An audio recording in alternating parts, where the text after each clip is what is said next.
Үй бүлөлүк зордук зомбулукту жана мектепте орун алган рекетчиликти көргөзгөн бул сүрөттөр зордук зомбулуксуз жашоо бактылуу муун аталышындагы 10 күндүк акциянын алкагында тартылган.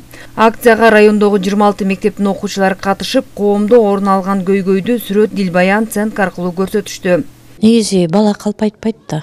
Ошол балдар өздөрү көрүп жүргөн, өздөрү аралашып жүргөн чөйрөнү чагылдырып, ушул нерселер болбосо экен деген чакырыктар менен көрсөтүп жатышат да. Тартип бузууга жөнөмүлдүү, упурталдуу балдар мектеп учетуна тургузулат. Анан ошол учетко тургузулгандан кийин класс жетекчиси ошол балага байкоо күндөлүгүн жүргүзүп турат. 3-чү күнү ошол сабактан көп калган балдар менен ушундай тартип бузууга жөндөмдүү, анан көйгөйлүү үй бүлөлөрдө тарбияланып жаткан балдар менен аңгемелешүү жүргүзүлөт. Соңку мезгилде мектеп рекетчилиги күч алып, балдардын өлүмү менен коштолууда. Көйгөйдү алдын алуу максатында Айтматов районунда форум өттү. Ага жергиликтүү бийлик өкүлдөрү, социалдык райондук ички иштер бөлүмүнүн кызматкерлери, ошондой эле мектеп окуучулары катышты. Форумда жогорку класстын окуучулары тарабынан мектеп рекетчилиги, үй бүлөдөгү зордук зомбулук сахналаштырылып, ички иштер кызматкерлери тарабынан мындай терс көрүнүштөрдү алдын алуу зарылчылдыгы айтылды. 122 беренеси адам өлтүрүү боюнча квалификацияланды. Бала үйүндө кандай жүрсө, мектепке да келип ошол кылыгын кандай тарбия алса ошондой кылып көрсөтөт да.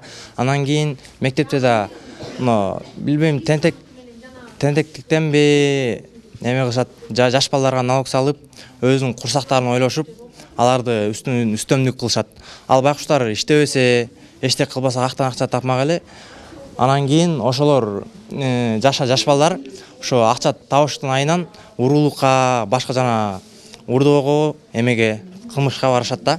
Ата-энелер өздөрүнүн баласын карап, тарбиялап, өз убагында кечкисин чыгарбай, саат 10дон кийин чыгарбай карап тарбияласа болот деп ойлойм. Үй бүлөлүк зордук зомбулук бул баланын психологиясына жабыр тийиши мүмкүн.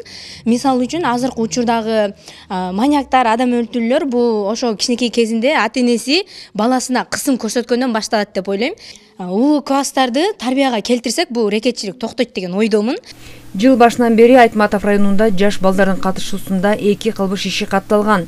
Кылмыштуулук, үй бүлөдөгү зордук зомбулук, мектеп рекетчилигин алдын алуу максатында билим берүү мекемелеринде окуучулардын, ата-энелердин катышуусунда түшүндүрүү иштери жүргүзүлүп, балдардын тарбиясына, жүрүм-турумуна катуу көзөмөл жүргүзүү, учур талабы экендиги айтылып, бирдиктүү иш алып барылууда. Мектептерде рекетчиликти жана налог салмайды жок кылуу үчүн азыркы мезгилде биз мына эртең менен кичти бардык мектептерде милиция кызматкерлери эртең саат 8ден ишти мектептен башташат. Андан сырткары мектептерде лекция беседалардын бардыгын өткөрүп жатышат. Мугалимдер менен биргеликте түшүндүрүү иштерин да жүргүзүүдө. Себеп дегенде ушу зордук зомбулук, рекетчилик жок болсун деп ар кандай иш-чаралар жүрүп жатат. Биз ойлойбуз, мына атайын 10 күндүк иш-чара, үй бүлө аталыштагы иш-чара жүргүзүлдү. Андан сырткары мына форумда өткөрүлүп жатат. Кудай кааласа ушу Айтматов району 2025 жылы зордук зомбулуксуз район болот деп ишенебиз. Үй бүлөдөгү зордук зомбулукту, жаш балдардын катышуусундагы кылмыштуулукту, ошондой эле мектеп рекетчилигин алдын алуу багытында облус аймагы боюнча түрдүү иш-чаралар жүргүзүлүүдө. Башкы максат ар бир жарандын укугун коргоп, келечегине кам көрүү. Чолпон Сабитова, Нургелда Шуббеков, Урмат Доктурбек уулу, Айтматов району.